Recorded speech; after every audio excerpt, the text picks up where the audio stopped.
1 for S1 versus Tarik. Yeah, I totally forgot that Tarik has a Pokemon trainer as well. Like, he's played mainly Greninja at Syndicate, I believe, so I kind of sort of forgot that he had it. Of course, his Pokemon trainer very, very strong. He's known to be one of the best Pokemon trainers in Germany. Germany also being a very strong region, so that's most definitely impressive. Getting some big damage at the start of the game here. Squirtle obviously known for his great damage output and fast frame data. Like, he can really box with Ness, I feel like, and keep him out with that water gun as well, as you saw there. But now it's S1's time to put on some pressure. Okay, yeah, it's sometimes a little bit hard to punish that side B, because if it lands on your shield, Squirtle can kind of jump away, and it has a complete invincibility aside from that. But you can jump on his head. Yeah, and jumping on his head is particularly nice because it allows you to have 3 seconds of free time, so you can do whatever you want, like charge and forward smash or stuff like that. Yeah, it feels very satisfying after Squirtle's been F-tilting your shield for 50 minutes. Well, as a Palutena player, I don't really suffer from stuff like that. But oh, of course. But like for all of us humble mid-tier players, of course. Oh! Drag down, up air to up tilt, will take the stock, and that's exactly what S1 needed. No... or at least doesn't want to fight on like higher percentages, just wants to get the kill early and get out of there, especially against that Charizard. Yeah, I didn't even know Ness's up tilt killed at all, if anything, on that percent.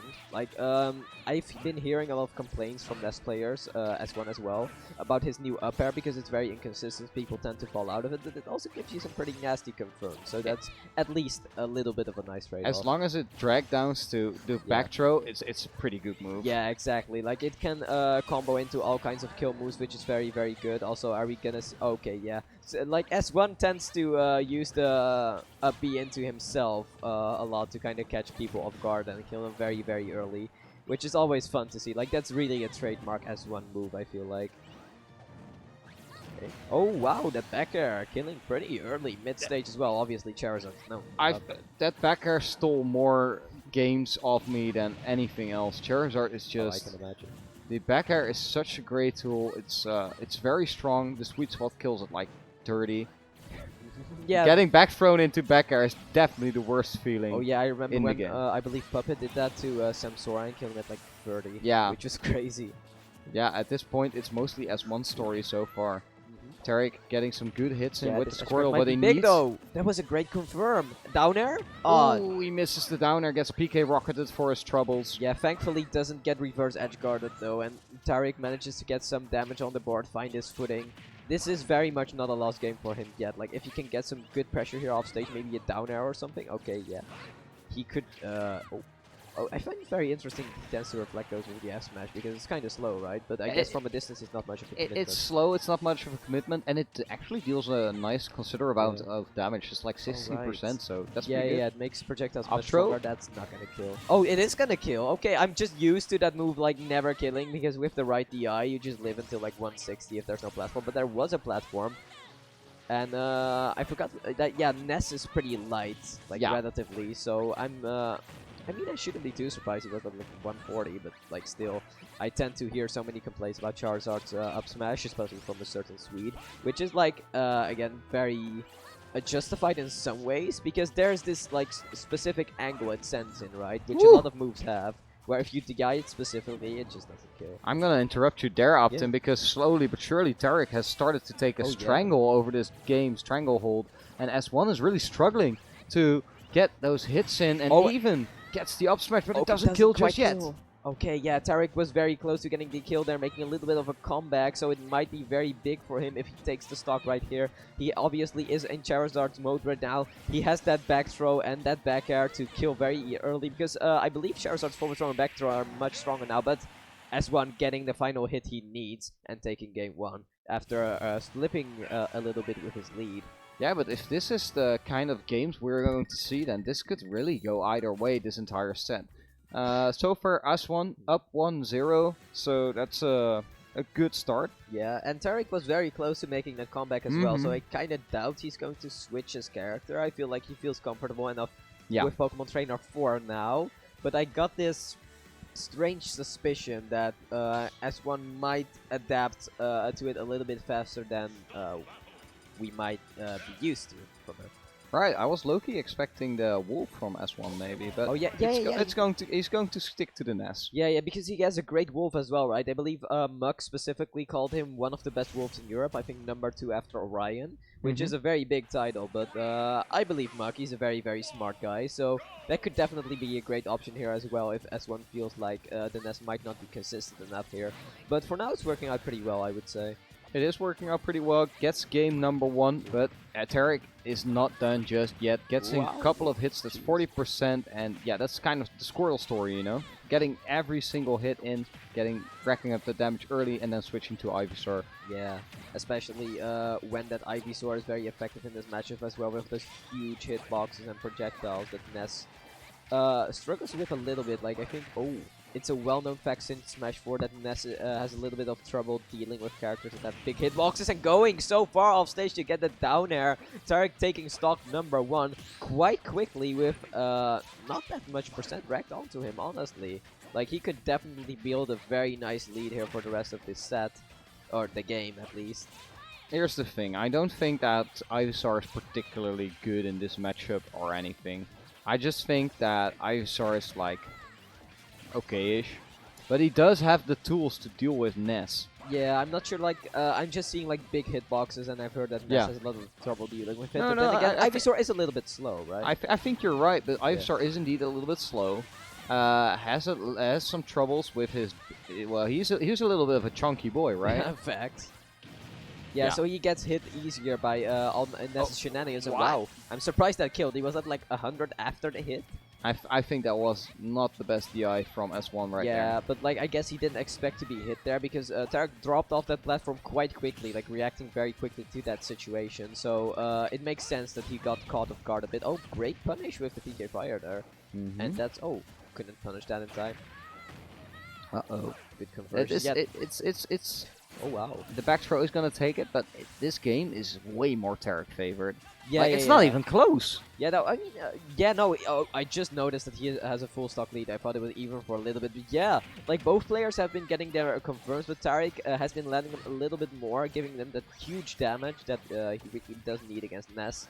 So he's just been playing a lot better than earlier. So I guess my prediction from earlier was wrong, and S1 seems to be having a little bit more trouble. But then again, S1, I feel like doesn't quite have his day for now. Like, he made it extremely far into the bracket. I believe this is still winner's side. Yeah, it is. Yeah, but he did have some ran into some trouble against Grove earlier, which he played that set very well as well. So, okay. Oh, 2-3 PK fires. Okay, really wanting to get that damage on the board right now before it is too late. But okay, the drop down from the platform, using the up air to close out the set. Very, very smart move by Tarik there, taking game #2. Charizard literally using every single part of his brain power to smack Ness into the horizon right there. This reminds me of an Eminem song, Brainless, where he said, "I'm gonna use my head as a weapon." That's what Charizard's doing right now. You need to do everything you can against this big-brained little kid. Let's go to game #3 already. It's 1-1 in games, and it's starting to look like another Game 5 set as these two have played in the past. Yeah, so many. Let's see. Yeah, so many Game 5s today actually. Like we've had best of 5 relatively early in the bracket, which I think is very impressive for this tournament to still like be running relatively on time. Yeah, we started a little bit late. Shoutouts to the TO for that, obviously. But yeah, Tarik finding his footing after the first game, taking the second one with a pretty big lead. I guess S1 might get a little bit frustrated here once again. Okay, yeah, this might be a very big punish. You don't need to get frustrated if you just take it slow. Because no, exactly, and I hope S1's gonna do that. He's doing that right now, using all his B moves, getting in every single hit that you need. The yo-yo helps as well. Tarik trying to recover high. And now he's allowed to put on some pressure here, right? Because he has him at the ledge. He's hitting him with all kinds of yo-yo moves here. And Tarik, I believe, is kind of in back throw range. But like, I mean, if he switches to Charizard, that might be a little bit... yeah, it well, might then not if he switches to Charizard, he needs like a drag down to back throw. Oh, that almost killed. Like, I always think that's gonna kill because, like, obviously with the sparks and all, but okay, that down air almost be very dangerous. Tarik taking the first stock anyway. But the thing is that, like, when you hit someone with the tip of Ivysaur's up B, like, they fly so fast, even faster than usual. So I assume they've already touched the blast zone or something. But it's pretty, like, misleading sometimes. Oh. Yeah, and this is the back throw, and this is going to be the first stock from Tarik gone. Good S1 finally finding the way to find that stock. Yeah, not taking any damage on the second stock before making that KO there. Very good stuff. Oh, interrupting the up B from Squirtle, which is good because that could have been big damage. Okay, the dash attack. We're back to pretty much back to even, exactly even. Yeah. So that's funny. Ooh, and the water gun is charged. I thought he was gonna switch to Ivysaur or something to get it down there like what he did earlier, but I guess he's more comfortable ledge trapping with Squirtle here, which I believe, yeah, that's kind of safer. Okay! The trademark S1 PK Thunder is coming out. Yeah, and Squirrel seemed to be a little bit caught off guard there, not expecting an electric move to come out from just a human. But yeah, this is S1 we're talking about, and he set sparks flying there. Yeah, S1 landing that super effective hit right there. It's very much something that he is known to do in these kinds of clutch situations, getting super early kills with the up B. Very smart stuff, but this might be a down air. Okay, whiffing the up smash, going right under Ness right there. That's very, very unfortunate. S1 living another day. Oh, yeah, do you see that air dodge? That's the longest air dodge in the game, fun fact. Also, yeah, the F smash hits on the ledge, and I think that's something that more players need to be aware of, because I've seen it happen today for the second time already. Yeah, I always get caught off guard by that. Like, either I get hit under... Okay! Oh no. Such smart stuff with the Vine Whip there, and actually managing that to survive that situation. Tarik is showing some very big brain plays here. Yeah, Tarik is definitely bringing all of his power from all the tricks we've learned in Germany to the Netherlands here. S1 on 62%, but I'm fearing more for S1's life than Tarik's life right now. Yeah, because don't forget that Tarik has that back air, and S1's back throw won't quite kill at this percent, but the back air will! Okay, S1 actually managing to end that stock before it could have been too dangerous, thankfully. That could have spiraled all the way out of control. Oh, for sure. Like, I feel like if S1 let Tarik live for like just a moment longer, that could have gone really, really bad. But not being afraid to throw out that back air, thankfully, and taking game number, I believe that was 3? That was game number 3, so it's 2-1 Yeah. for S1 right now. And we are about to head into game number 4. The big think is coming out. Which stage is supposed to be the one to go to? Yeah, Lila, because it I appears wouldn't know to be. either, honestly. It's a tough one, because Ness versus Pokemon Trainer, no stage really comes up to me like, oh, that's a great one. I would like something like FD. Oh, maybe? I wouldn't do that if I were you. He went to Smashville in game 2 as well, right? Yeah, but the thing is that like S1 is very comfortable in Smashville in general. Like I believe especially in Smash 4 specifically, because there was this cheese you could do. You know, this is boomer stuff, but you remember when the platform used to actually move? Yo, it was crazy, right? Yeah, that was crazy. S1's F throw in Smash 4 had, I believe it still does, but it has a lot of base knockback. So once the platform moves all the way to the side, you just kind of can get a kill off at 0 if you get an F throw. Right. But because of that, S1's been playing on Smashville for like literal years now. So I feel like it might be a little bit of a comfort pick for him. So we'll see how well this works out for Tarik. So far, he's taken a small lead. It's only 30%. But you know, Ivysaur is kind of that momentum-based dinosaur that can really shift the game completely in your favor. Oh jeez, if that had just had a little bit more range, it could have closed out the stock very quickly for Tarik. But okay, yeah, I thought I was gonna say that might have been a down air, but he didn't have the time to be there. Okay. Yes, Ivysaur's ledge trapping is so good, man, because if you're especially a character that doesn't quite grab the ledge as consistently, like you can just kind of randomly eat a down air or an F smash. But I don't really like the way Tarik is going for these F smashes though.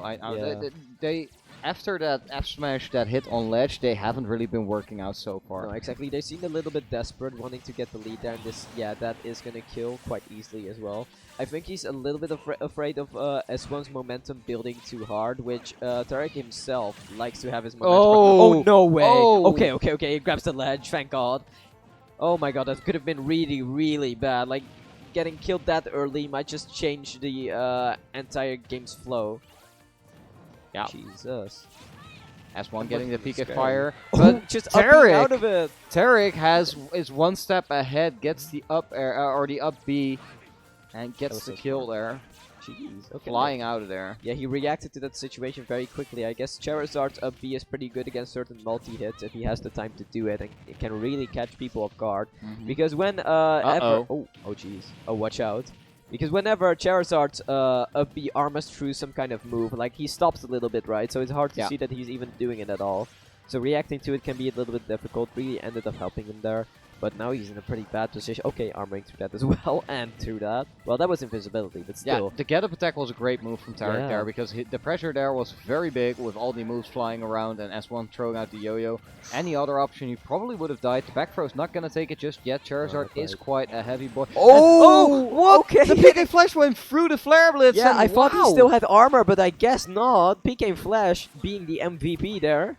Oh, jeez. I've hardly ever seen PK Flash killing, and same. S1 is bringing out all the tools from his toolbox here. Yeah, was that like a super hard read or something? Because I didn't expect... Oh, great Hydro Pump, or Hydro Pump Water Gun. You beautiful man. Yeah. That was some great stuff It right really there. reminded me of what S1 was, or S1 I Studying was doing in the last game with those Hydro Pumps, right? Like getting a kill as well on a character that has a little bit of sus recovery. Very, very smart stuff. And bringing the game to even after it has been pretty dominated by S1 for a while. Well dominated. Generally having the advantage, right? Yeah, I think you're exactly right. And yeah, it's only 6%. And Tarik is making great use of all his Pokemon. I especially like the Ivysaur, but at the same point, S1 has been pummeling this Ivysaur around quite a bit as soon as he gets the momentum going. But that's the question, when is the momentum going to shift his way? Because at this point, it's all Tarik. Also, I really like all these back airs that Tarik is throwing out because they combo into himself as well, and they're very fast, very good for putting on the pressure on Ness. Oh, yeah, this might be big. Okay, escapes from it as well, because the thing is that you're not allowed to SDI out of PK. Oh, jeez. That's a very bad position. Oh, that man. F-tilt, if that landed, it could have killed, even at 90 at the ledge. I'm holding my heart here because both these players are playing with fire right now, and I know Charizard is a fire Pokemon, but I'm not sure if you want to get close to this fire right now. Yeah, Jesus, like the fact that okay, yeah, this is definitely it. It isn't it, Alphen. Oh, it isn't it! Oh my God. Okay, but S1 forced Tarik off of off of Charizard. Okay, never mind. The Charizard is back. Okay, this is definitely it, right? No, it's not it. It's not it. It's it's still 100. Oh, this is so this might be really bad. S1 takes his 3-1 over Tarik, and he does it. He gets it, and here in the Netherlands, S1 reigns supreme. Jeez, that was one of the closer 3-1s I've seen in my life. Jesus, that really could have gone either way those last, I believe, like 3 games. It was incredibly, incredibly close because Tarik's Charizard was so very threatening at all times. Right, yeah, and that's the thing with Charizard. He can really just quickly turn around any game with stuff like back throw to back air. It's kind of like Snake in that way. I think it's funny how much better Charizard has gotten in this metagame. Not like he did get buffed a little bit, but it's mainly because they found out that, whoa, playing against Charizard in the last stock situation is actually super, super scary. Right. I guess it doesn't matter too much if his moveset isn't the best, if you can get those kills so consistently with, you know, those back airs, those up airs, those up smashes as well, which we didn't see too many of from Tarik, surprisingly. Like, up smash out of shield is a pretty good option for Charizard, right? Yeah, it is, but considering the way that S1 was playing, he was really moving around well around the shield of Tarik and not really giving him any options to do stuff like up smash out of shield. Yeah. So yeah, that was it. That makes a lot of sense, yeah. And anti-reflex versus Super Sami next. Ooh. Oh man, so we're gonna see a projectile heavy characters here. I'm very interested in how this is gonna turn out, because I know that Sami doesn't really like playing against Rob in general. Like, there's a lot of projectiles involved. Anti-reflex has very, very good defense, very good punish game as well. Like, he knows how to confirm off of his hits optimally. So he's generally like pretty scary to fight, right? Even for a player of Super